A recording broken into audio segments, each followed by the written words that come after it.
Welcome to Reviews That Scare with Jess and Blair. I'm Jess. I'm Blair.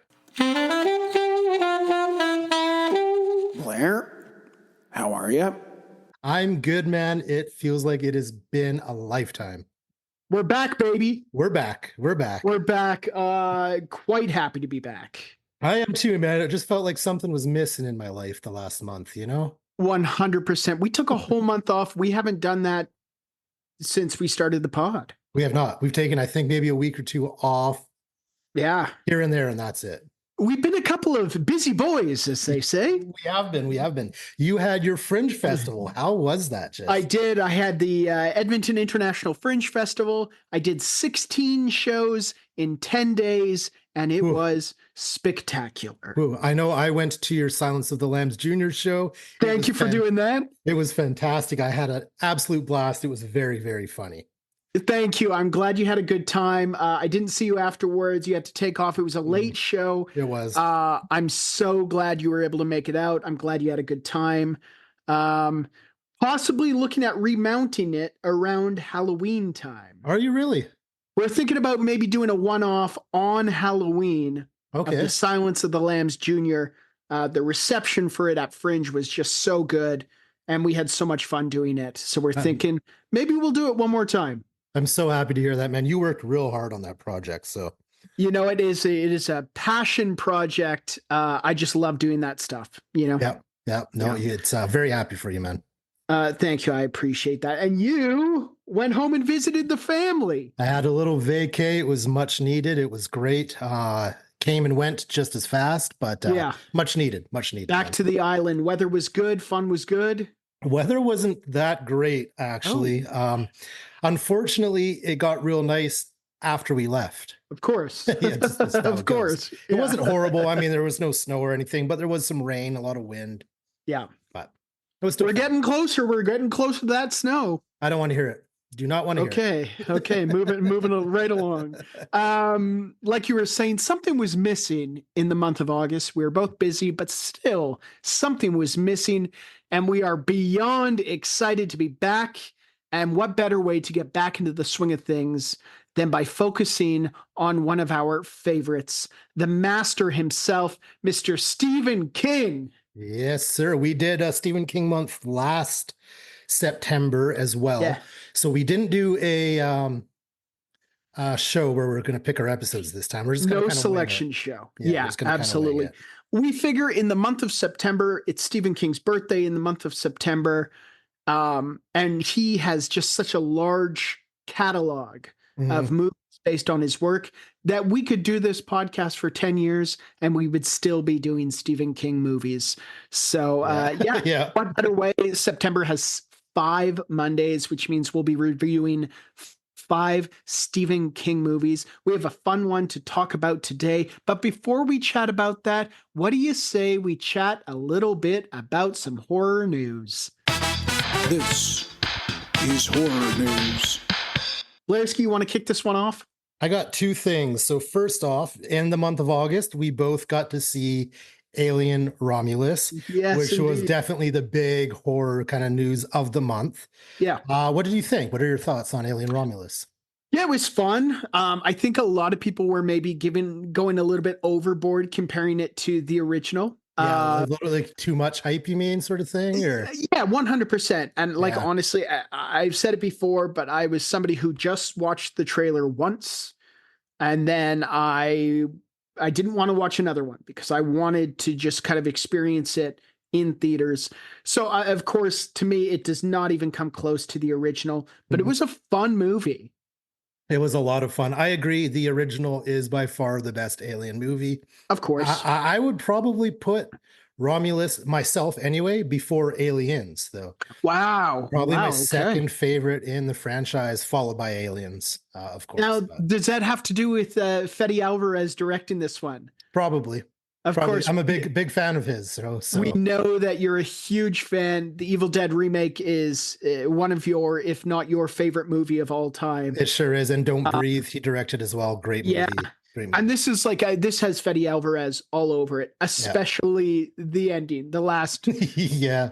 15 minutes. Which is, to be fair, my least favorite part of the movie, but It got a little bit weird. a little weird. I'm got a not little going to get weird. into it. No spoilers, but No, it does get weird near the ending of the movie for sure.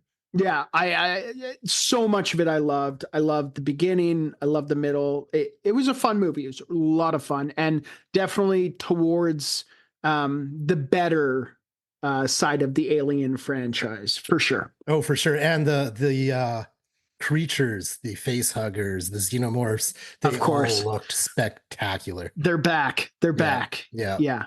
Yeah. It was a fun movie. It was a fun movie. So I'm glad you enjoyed it. Yeah. My last piece of horror news I wanted to talk to you about is the Terrifier 3 trailer, the official trailer. Now, I sent you a link. Did you watch it? I didn't. I I did, and not because I didn't want to, but because for some reason I couldn't log into YouTube, and there was an age restriction on it. I will watch it as soon as I'm able to get into that YouTube. Yeah. Yeah. Bring it on. Bring on the hype. I'll give you my thoughts on the trailer. Okay. It looks good. It looks like a Terrifier movie. Yeah. It definitely looks a little more like the first Terrifier movie and less like Okay. the second Terrifier movie. It looks like they kind of went more on like the really dark, scary horror aspect than kind of like the sci-fi-ness we get in the second movie. Yeah. They did release the runtime, Jesse. All right. Here we go. You were not going to be happy. Just over 2 hours. It is shorter than the second film, but longer than the first film. So it's kind of in the middle. Yeah, I don't get it. Already, I don't get it. And whatever, I mean, that can be my falling grace as somebody who's like just kind of cut through the thick of it and just Yeah. get to the, meat and potatoes. And whatever, maybe I'm hoping that I will be pleasantly surprised. We'll see. Yeah, we'll see. Especially with the hype being so high on this one. But I mean, here we go. We'll find out, man. It's coming out just over a month from now. So me and you for sure will be seeing that in theaters. So we will be seeing it in theaters, and I'm saying it right now, we will be doing a bonus episode. yeah, we will. We will. 100%. Yeah. Exciting stuff. Anything else for horror news? That's all I've got, man. That's all I got. I've got two pieces here. Going off that runtime, Smile 2. Which will be released this October 18th, has released a runtime. Original rumors had the sequel clocked in at a whopping 2 hours and 12 minutes. Jesus. Bloody Disgusting did a bit of investigating and have it clocked in at 2 hours and 1 minute plus credits. Okay. So for all we know, those credits could be 11 minutes long. I mean, who stays for the credits anyway, unless there's an after credit scene, possibly. Yeah, which there could be. I have not seen the original still. Oh, it's a good movie. It's a good one. You saw it. You enjoyed it. Did you see it in theaters? I can't remember. I saw it in theaters. That was my only time seeing it, so I could probably go for a rewatch. But I do remember liking it quite a bit. Okay. That's definitely one that I will watch obviously I'll watch the original before I see the sequel. And I would love to see the sequel in theaters. Yeah, for sure. Bring it on. Bring it on. And then finally, everyone's favorite horror movie host, Joe Bob Briggs, has announced that The Last Drive-In has been renewed for a 7th season. The horror critic, who is a staple on the streaming service Shudder, is one of the best to ever do it. Very excited about this news. Keep doing it. I mean, as long as he has his supporters, man, and the support of the horror community, he ain't going nowhere. And that's the thing. I mean, don't fix what's not broken. Yeah, exactly. I mean, he's doing something unique, something special, and we love it as fans. We love it. I actually haven't watched any of the episodes in some time, though, I will say. Probably because I'm just so busy, but it's been a while, and it is kind of nice that they have the option to obviously watch The Last Drive-In with the movie as well. Yeah. Or to just watch the Joe Bob bits, which is also just as great. Yeah. Okay, that's all I have for horror news. What do you say we jump into the first episode of September, a month we are calling Stephen King month, the first episode in a month, 2007's The Mist. Yes, sir. Runtime on this one, 2 hours, 6 minutes. Blairski, initial thoughts on the runtime. I already know what you're going to say. Well, as we were just discussing a couple other movies, a little long. I think anything, especially above 2 hours, is a little long. Yeah, and I mean, we're not just guys who are, it's just we'll immediately look at a runtime and say it was too long. Yeah. No, we'll you obviously watch the movie, notice that there's some moments that are slow, and then realize, oh, it was a long movie. Those moments maybe could have been cut. Or just, yeah, not needed at all. Exactly. But it is also tricky. I mean, you look at somebody like Stephen King, where those movies, the adaptations are expected to be a little bit longer just because his works are, 1,000 pages long or 900 pages long. And this one is even, I mean, The Mist is a novella. I mean, a novella maybe clocks in at 100 pages. Yeah, it's a short story, basically. 2 hours, 6 minutes, and I'll get into it in likes and dislikes, but I felt like a lot of the characters weren't fully fleshed out. But No. we'll get to that momentarily. Before we do, let's chat about some fun facts. Fun facts. Facts that are fun. Blairski, you got some fun facts for The Mist? I've got two here, both based on the director, actually. So there's a black and white version of this film, which director Frank Darabont says is his preferred version of the movie. I'm pretty curious to see how that looks. Yeah. I've never seen the black and white version of this movie. I've seen the colored version a few times, Yeah. but that's pretty cool. I would love to see it in black and white. Apparently it was released on the Blu-ray/DVD combo pack. Yeah, as a bonus. And I read somewhere that he really wanted to do it as kind of like an homage to Night of the Living Dead, which is really, really cool. Yeah, it's kind of a shame it didn't just come out black and white. Also pretty cool to have it in color, though. I mean, with the amount of fog and the lack of things you can physically see in the movie, there's certain parts that almost seem black and white already.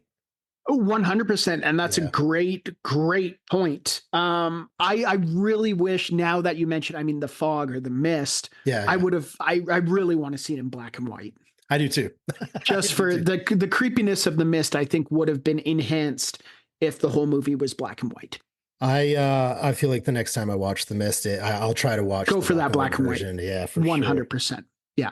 What else you got for fun facts? Well, the last thing I have is not only was this Frank Darabont's third film he directed, but it was also the third Stephen King adaptation he directed. His first two being some big, big movies in The Shawshank Redemption and The Green Mile. So that's unreal. I mean, Shawshank is known as one of the greatest movies of all time. Totally agree. Unbelievable. And The Green Mile is also fantastic. Yeah, absolutely. So pretty cool. I got a couple here. Stephen King said he was genuinely frightened by the movie, and Frank Darabont stated that this was the happiest moment of his career when he heard that. That's pretty cool, though. I mean, and Stephen King, as publicly stated when he doesn't like adaptations, but he's also, he's a champion for just work in general, for horror projects being out there, and when somebody adapts his stuff well, he will let them know, and when somebody does The Shining, he will let them know that he doesn't like it.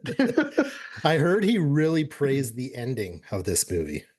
Yeah, and I'm sure we'll talk about that, because that ending, we will. That ending. Yeah. We'll talk about it. I got a couple more fun facts here. Frank Darabont wanted the film to be shot in black and white, like you had said. He shot this one in 37 days. Okay, that's pretty quick. Pretty quick.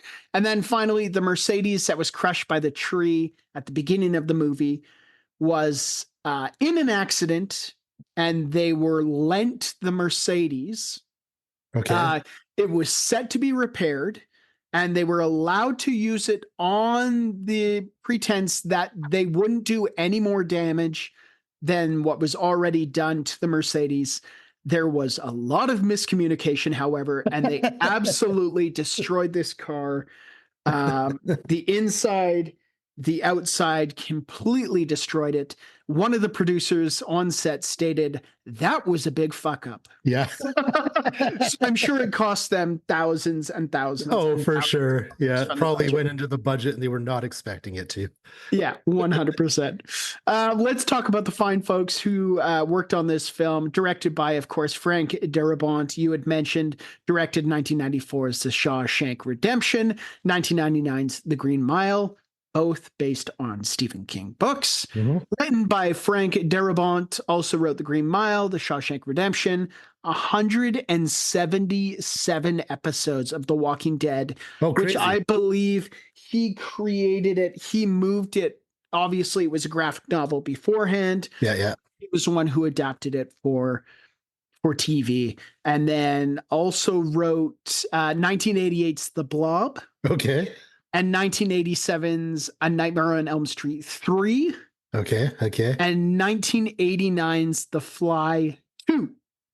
Okay. All right. So a couple big sequels and a couple big remakes there. Yeah. Yeah.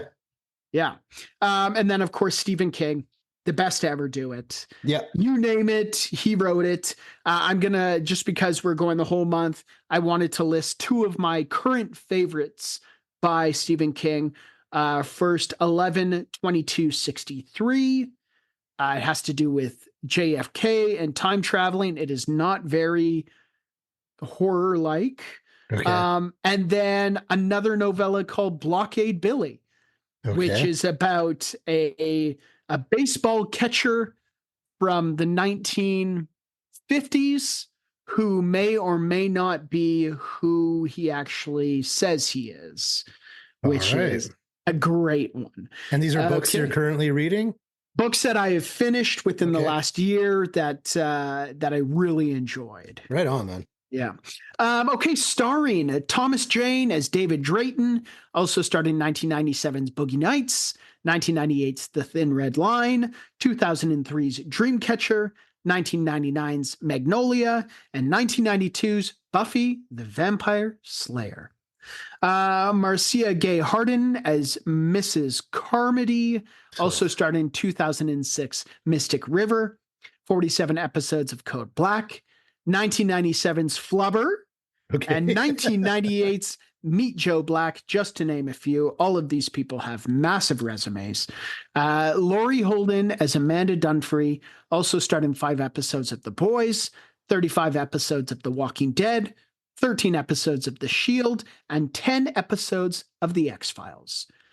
Andre Broger as Brent Norton, also starred in 100 episodes of Homicide: Life on the Street, 153 episodes of Brooklyn Nine-Nine, 13 episodes of Last Resort, and 1989's Glory.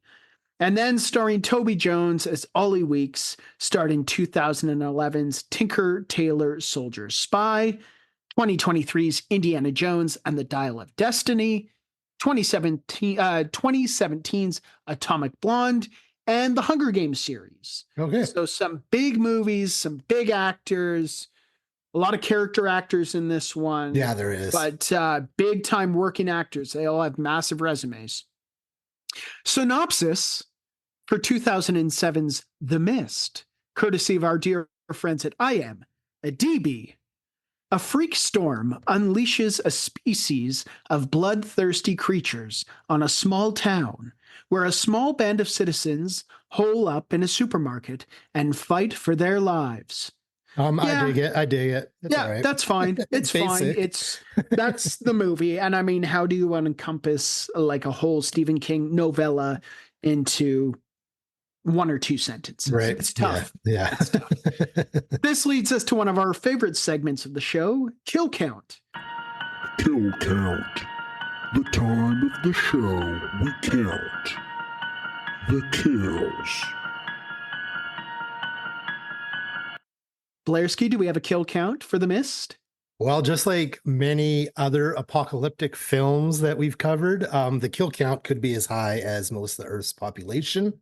Yep. We just don't know. As for dead bodies seen throughout, as well as actual deaths, we have a total kill count of 34, which is one Wow. of the highest, I think, so far this year. to be honest. It is. You know what? We've done a lot of like apocalyptic style movies. We and have, it's yeah. kind of, and it's honestly, it's kind of a cop out saying, well, the whole world. Yeah, I know. But that is a high death count, Yeah. on Like, screen death count. That's huge. there was a point where I was saying like the whole world, because you know, it could very well be. Arguably, it could have been. Yeah. But you're right, it is kind of a cop out. So I'm trying to go for what we do see on screen, you know. So And 34 is a that's- high number. That's huge. That's a huge on screen for Yeah. sure. This leads us to one of our favorite segments of the show, likes and dislikes. Likes, dislikes, likes, dislikes, and everything in between. The portion of the show where we talk about what we like, what we didn't like, and everything in between. Blairski, what did you think about the kills in this one? I thought the kills were good. They were very bloody, Mhm. very gory. Yeah. My issue with the kills in this movie, as well as just kind of the movie in general, is the frickin' CGI. Yeah. It is so bad in this movie. It kind of reminded me of Anaconda a little bit. It's very dated, and there are scenes that are maybe better than others, but I mean, there's a scene right at the beginning with the creature with the tentacles, and Yeah. it's brutal, man. It's very bad. And when all the little bugs break through the glass Yeah. of the store and are attacking everyone, it's pretty bad. It is pretty bad. And I don't necessarily think it's just, I think what it is it's just maybe outdated. Yeah, fair It's enough. very much of its time. You can place the movie in its time period by the CGI. I think CGI was still relatively new-ish, or Yeah. how much it was being used in a movie was still relatively new-ish, Yeah. which is a shame because all of the deaths were great. The blood and gore was great. Yeah, the actual was just- practical effects used were really good. Yeah. Could have gone without the CGI though. The CGI, it was just too much. There was so much of it, and Yeah. it was just dated. Yeah. It was dated. Yeah. I Yeah. totally agree. What did you like about this one? I thought the acting was good. Yeah. Everyone had pretty stellar performances in this movie. Yep. It's a really cool idea. It's very much Yeah. Stephen King. We did talk already. It's a little too long of a Yeah. movie.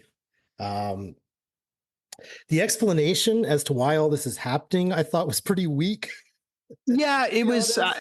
I guess Stephen King discovered the upside down from Stranger Things before Stranger Things. Basically, pretty much- yeah. I mean, basically. the government opened up a portal, and oops a daisy, well, things unleashed. what I read though in the actual book, it's not explained at all. Really? Hey. Yeah, that was the director that put that little bit into the movie explaining that it was a portal opened by the military or kind of to do with the storm, the lightning storm that Right. messed something up that the military was doing and opened a portal. Either Yeah. way, it was apparently not actually explained in the book.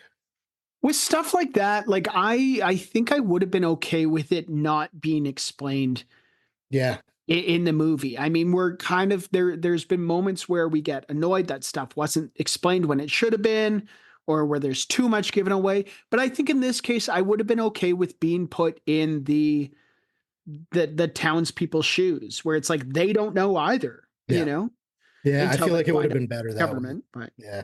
I feel like it would have been better that way. The character Mrs. Carmody. oh my God.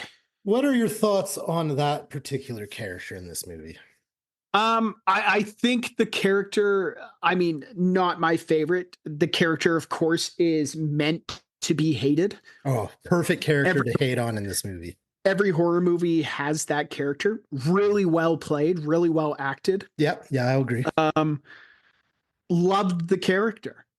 You loved the character. I couldn't stand the I mean, character. can't stand the character, but loved how much drama that character caused. I mean, I wrote down here, this is the Lord of the Flies if the Lord of the Flies was written by Stephen King. Fair enough. I mean, yeah. you have two factions that are forced to coexist in Yeah. a small area, Yeah. and tensions, they run high.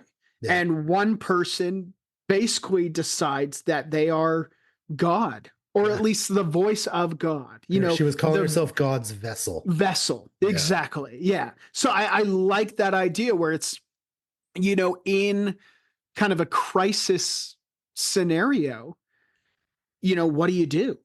I found a good half of the movie. I was just waiting for Waiting me to for see her demise, and oh man, was it satisfying! quite satisfying to see her go. And for somebody like Ollie, the Yeah, yeah. character, to be the one who, you know, a spoiler alert, who commits the deed. I mean, I love the character of Ollie. I do too. That actor always kind of plays that character where it's the very sweet, the soft spoken, the character that everybody loves. But he's also at the same time almost a hidden assassin. It does what he has to do. Yeah, he's the only one that knows how to shoot that gun. You know. Yeah. So, This one, I thought the movie was more science fiction than horror. I agree.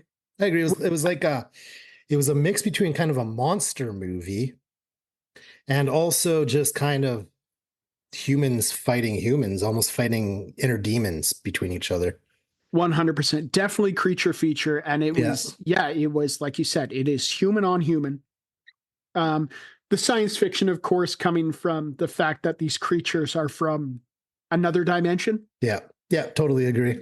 Which I'm wondering, I haven't read the novella, but I'm wondering how it reads. I'm wondering if it reads more like a horror movie or a horror novel, or if it reads more like a science fiction novel. Also, for a movie called The Mist, there is sure a lot of mist in the movie. Yeah. But is it necessarily needed? Because the mist wasn't really the antagonist, it was the monsters. It wasn't, it wasn't. I wonder if, you know, The Mist is a great title. Yeah. But I'm wondering if it could have been like What Lurks in the Mist. I also get a little confused because there's a movie called The Fog. Yeah. And there's also The Mist. And I cannot remember The Fog right now, but I'm curious how similar they are to each other. But like you said, I mean, you made a very good point. It's not the mist itself that is killing people. It's what is hiding in the mist. What's lurking in the mist. Yeah. Yeah. 100%. Yeah. So I had mentioned it when we were going through who starred in this movie, but the problem that I have with this one is also the problem I have with a lot of Stephen King adaptations is there are so many characters in his works, which is great. And in his books, they are so long, so he has so much time to develop these characters. Yeah. And what I found in this one is, although the main cast is more or less developed, I found that the supporting cast was very underdeveloped. Very much so. Very much There's a lot of people dying, and then their names would be brought up. Mm-hmm. And I didn't know who they were talking about. Yeah, or why it even really mattered. Or why it even mattered. Yeah. Yeah, exactly. Why that wasn't just kind of cut, or why didn't that death happen and we kind of, you know, moved on like a lot of the deaths in this movie. Yeah, I agree with you. I don't know. Like you said, it was a little long. I thought the pacing for the most part was fine. I thought the intro was really, really good. I thought that whole buildup of what the hell is happening was great. And then once I kind of figured it out, I felt like that kind of survival mode went on a little bit too long. It did. I want to talk about the ending of the movie. Yes, please. And your thoughts on it. I loved it. Okay, so I loved and hated it. So I love it from a cinematic aspect, and it just made the movie. It really did make the movie. I absolutely hated it because it was sad. Very sad. Depressing. It made me run and go hug my daughter. Yeah, good man. I hated it, but loved it, man.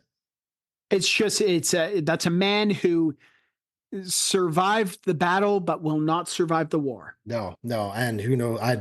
As I was saying to Rachel, she was watching it with me at the end of the movie. I was like, I don't even know how he's going to live with himself now. He won't. No. Is the answer is he won't. Yeah. I loved the ending. It reminded me of an episode. I'm trying to remember what the title of the Twilight Zone. I believe it was in season 1 or season 2, where basically the character, he just wanted to be left alone so he could read. He wanted Okay. to be left alone. He worked in a bank. Any moment he had, he was reading. He was reading on shift. He was reading on his lunch break. And he would read in one of those giant bank vaults. Okay. And he would close the door so he wouldn't be disturbed. Well, one lunch break, he went in there, closed the door, and there was an atomic bomb that went off. So he came out, and most people would be horrified, but he was just so excited Because he could be alone. he could be alone. All the books in the library survived. He thought, this is perfect. Now I don't have to worry about work. I can just read all of the time. And of course, in typical Twilight Zone fashion, just when he's about to read or finish his book, his glasses fall off his face and shatter. To me, that was like a very much this ending where it's like, okay, he's survived and things are bad. And then all of a sudden, things just got a whole lot worse. A lot worse. I did read when doing research that the director did take some influence from a Twilight Zone episode for this movie. So I'm curious if that is the episode. I'm wondering if that's it. I wouldn't be Yeah. surprised. Yeah. Yeah. No kidding. I'm curious to see. I would like to read the novella now. I would Yeah, I like would to too. see what the ending in that is compared to the movie. Mhm. Interesting. Yeah, the ending. I thought the music. We often talk about the music. I thought the music was meh. It was fine. Yeah, it was fine. I've watched a couple movies lately where I think I would have been just as happy if there wasn't any music. Alien Romulus did a good job at not using much music. Really, they really used the silence in building the tension. Yep. Yep. Yeah. Do you have anything else you liked, didn't like, anything in between? The last thing I have written here in that section is this movie made me hate people and made me hate religion. Yeah. I Yeah. mean, it's tough. And obviously during, a crisis or a apocalypse, I imagine most people will either turn to, resourcefulness and survival mode, or they'll turn to God. Yeah. Fair enough, right? And in typical worldly fashion, there is conflict, and there will always be conflict. And there's also people that take it to the extremes. Yeah. I mean, there's people who are looking for answers, and Mhm. if somebody makes a couple good guesses, they're immediately God's vessel. Yeah, sucked in. Yeah. Okay, let's move along. Let's move along to one of our favorite segments of the show, lessons we learned from watching 2007's The Mist. Lessons we learned from watching. Insert title of movie here. The segment of the show where we talk about the valuable life lessons we learned from watching said movie. Blairski, Yeah, buddy. did you learn a single gosh darn thing from watching The Mist? I got two things written here. I've said this before. I'll say it again. There is no better place to be during an apocalyptic event than a shopping mall or a grocery store. They got everything. No doubt. Yeah, they got No everything doubt. you need. Yeah, absolutely. Absolutely. Finally, there's no better feeling than having the evidence to back you up when no one is believing your story. Also, if someone's story involves the possibility of your death, if you don't listen to them, take the safe route and just listen, even if you don't fully believe the story. It's probably in your best interest. Just in case. Just in case it you all never turns know. out to be. Yeah, Yeah. 100%. I got a couple here. Stick together, people. Yeah. Whether you're being hunted down by a masked killer at a summer camp or misty fog monsters, there is strength in number. Don't lose your head. Yeah. Nobody has all the answers. Let's just stick together, stay together for the kids. Yeah. Let's just try and do our best and get through it, shall we? Work through it, everybody. Be nice to one another. Come on now. For sure. For sure. Also, denial is a powerful thing that makes smart people do foolish things. That's so true, man. And then finally, bugs. Even bugs from another world are attracted to light. Yeah, they are. Oh, goodness. This leads us to another one of our favorite segments, Line of the Night. Line of the night. Line of the night. Line of the night. Line of the night. Line of the night. Line of the night. Line of the night. Line of the night. Line of the night. The segment of the show where we discuss our favorite lines from the movie. They might give us chills, they might give us the giggles. All we know is that they are our favorites. Blairski, do you have any lines from the night? I got 3. The first one is said by Ollie. He goes, "Welcome to Sesame Street. Today's word is expiation." Great line. Which I thought was great. Excellent line. Next one is kind of right at the beginning of The Mist. It's a character called Dan Miller, and he goes, "Don't go out there. There's something in the mist." It's great. I thought was a great line. Yep. And finally, said by David Drayton, "Want another reason to get the hell out of here? I'll give you the best one. Her, Mrs. Carmody, our very own Jim Jones. I like to leave before people start drinking the Drink the Kool-Aid." Kool-Aid. Yeah, absolutely. The town, yeah, crazy person. I Yeah, the town guess. crazy lady for sure. Yeah. I got a couple here. This one is said by David. Before heading over to see the damage to the boathouse, says, "Having spoken, the doomsayer departs." This is after his son announces that the storm has taken out their boathouse. Yeah. The day I need a friend like you, I'll just have myself a little squat and shit one out. Yeah. That was from Mrs. Carmody. Yeah. And then finally, said by Amanda trying to use a lighter, she says, "Goddamn childproofing sons of bitches." Yeah. I thought I laughed at that too. That is a panic mode, full stress out line. Oh, 100%. Yeah. Yeah.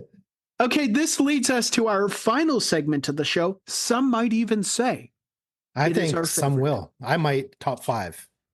Yeah, I would say top 5. Top The top five for 5 sure. easy. Easily. Yeah. Celebrity lookalike time. Celebrity lookalike time. The time of the show where we take a look at the cast and discuss their celebrity doppelgangers. A spoiler alert, it usually comes down to the character's hairstyle. Blairski. Yeah, What do you buddy. got for celebrity lookalike time? I've got 2 here. The character Norm, who's one of the first to die. Yeah. I know him as the Shermanator in American course. Pie. Yep. But he reminded me of Sid from Toy Story. Yeah. He also reminded me of actor Zach Ward, especially as one of the bullies in A Christmas Story.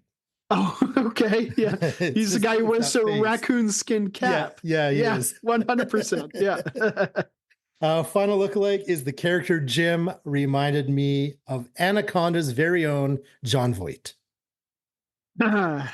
Yes. He who shall not be named. Yes, that's right. Oh, goodness. I've got 2 here. Norm, of course, the teenage employee of the grocery store, reminded me of the squeaky voiced teen on The Simpsons. Yeah. Who Yeah. also, I mean, he's a reoccurring character who numerous times works as a grocery store employee. Yeah, he does. Yeah. And then finally, the character Dan reminded me of one of our favorites, Mr. Bruce Campbell, an elderly Bruce Campbell, Yeah, and yeah. it's the eyebrows. It's Yeah. the eyebrows for Yeah, sure. I could see that. Okay, this leads us to our final rating for 2007's The Mist. Blairski, out of 5 endless supplies of 10-kilogram bags of Purina dog food out of 5, what are you giving The Mist? I'm gonna give it 3 endless supplies of 10-kilogram bags of Purina dog food out of 5. Yeah, I agree. 3 endless supplies of 10-kilogram bags of Purina dog food out of 5. This movie was fine. Yeah, it's It a was a fun good movie. Yeah, Good idea, good synopsis, good acting, good acting, bad CGI. bad CGI, maybe A a little little bit too long. Yeah. But I thought it was great. Yeah, I thought so Stephen too. King's The Lord of the Flies. Yeah, exactly. You couldn't have I said think it better, was man. a great movie to start the month off. It is. This is one of my favorite months that we'll be doing. Yeah, for mine the too, year. man. I'm excited to chat about what we have next. It's a little bit of a surprise because we didn't do the selection show, but we're just going to wing it. Yeah, we'll figure it out as the week goes. It feels good to be back, though, buddy. I was going to say more than anything, I'm just happy to be back. Yes, sir. Yeah, here we go. You know, we have a month until Halloween, but until then, we're just going to keep doing Stephen King stuff. And Can't wait, until the man. next one, this has been Reviews That Scare with Jeff And Blair, I'm Jess. I'm Blair. Remember to stay scary. And eat every sandwich. I missed that. Bye. Bye, guys. Thank you for listening to Reviews That Scare. Make sure you check out our Linktree at linktree/Reviews That Scare. That's linktr.ee/Reviews That Scare, which has links to our Instagram, YouTube, Patreon, Twitch, and many other things. If you'd like to email us, you can reach us at reviewsthatScare@gmail.com. Thanks for listening, and remember to stay scary and eat every sandwich. A proud member of Pod Nation TV.